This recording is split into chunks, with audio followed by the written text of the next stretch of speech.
Ce qui a servi de point de départ à ce roman, c'est la rencontre que j'ai faite avec une dame d'origine sicilienne, née en Tunisie en 1928. Ce roman, c'est l'histoire de sa famille qui arrive en Tunisie au début du XXe siècle. Les grands-parents commencent à prospérer. Le père de Clara, mon héroïne, accède lui aussi à une situation extrêmement intéressante. La famille prospère jusqu'au jour où l'armée allemande s'installe sur le sol tunisien. L'occupation ne dure que 6 mois en Tunisie et à la libération, le père de Clara est accusé de collaboration. Elle affirme qu'il n'a pas collaboré, mais il est jugé et il est emprisonné. Et un jour, on le retrouve dans sa cellule, mort. Il a à peine 45 ans et Clara dit qu'il est mort empoisonné. À partir de là, toute une enquête commence pour essayer de démêler le vrai du faux et puis surtout pour essayer de rapiécer la dentelle des souvenirs de Clara.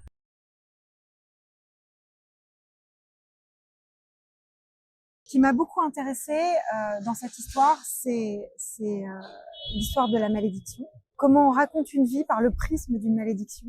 Comment on travaille aussi ce matériau qui est le souvenir sans l'abîmer et pour en restituer toute la richesse. La façon dont on raconte sa propre vie, la façon dont on se raconte soi-même quand quelqu'un nous écoute.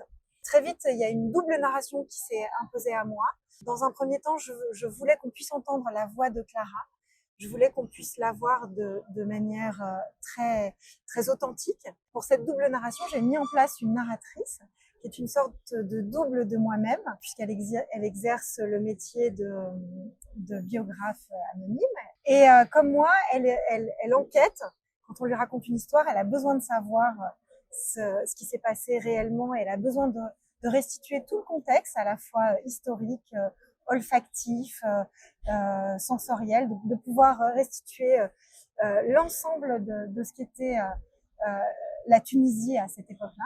J'ai essayé de montrer autre chose que simplement ce que racontait Clara dans son récit, c'est-à-dire de reconstituer ce que pouvait être cette ville de Grombalia et la ville de Tunis aussi à cette époque-là, avec l'ensemble des communautés qui la constituaient et qui n'étaient pas que la communauté française ou que la communauté italienne, mais qui étaient aussi ce que les gens appelaient à l'époque la communauté arabe, la communauté juive, les Maltes, les Espagnols, enfin il y avait beaucoup de communautés à cette époque-là, et donc j'ai essayé de restituer l'ensemble de ce paysage tunisien de l'époque.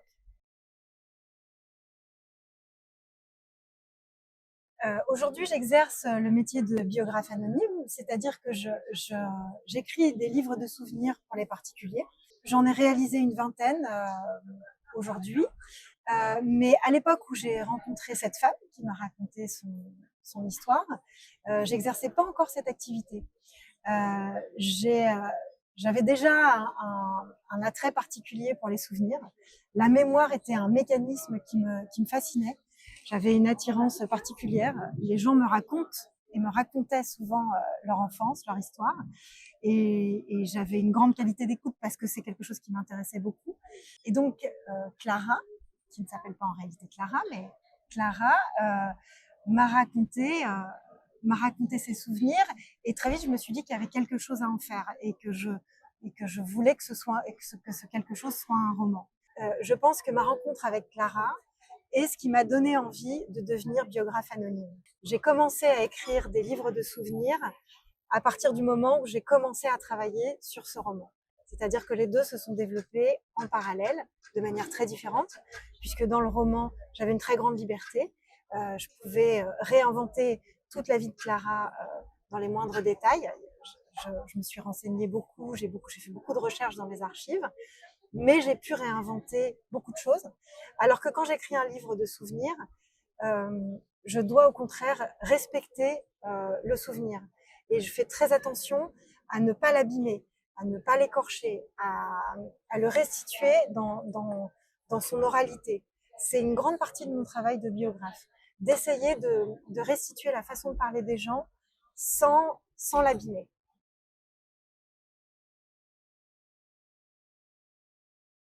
Moi, ce qui m'intéresse, c'est le souvenir en tant que tel. C'est pas tellement la vérité historique. Je pense que la vérité historique, elle est très difficile à atteindre. On a des livres d'histoire qui nous racontent des choses, qui apportent des dates, des faits, des événements, mais c'est très difficile d'atteindre une certaine réalité historique. Et c'est ce que j'aime beaucoup dans les souvenirs, parce que je trouve qu'ils nous permettent d'accéder à une certaine forme de réalité historique.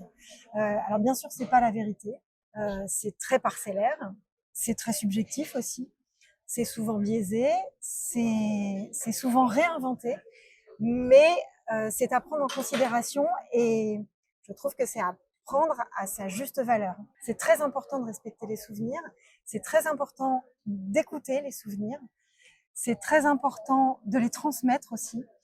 Et c'est pour ça que je fais ce métier d'autrice. Et c'est ce qui me plaît dans ce métier.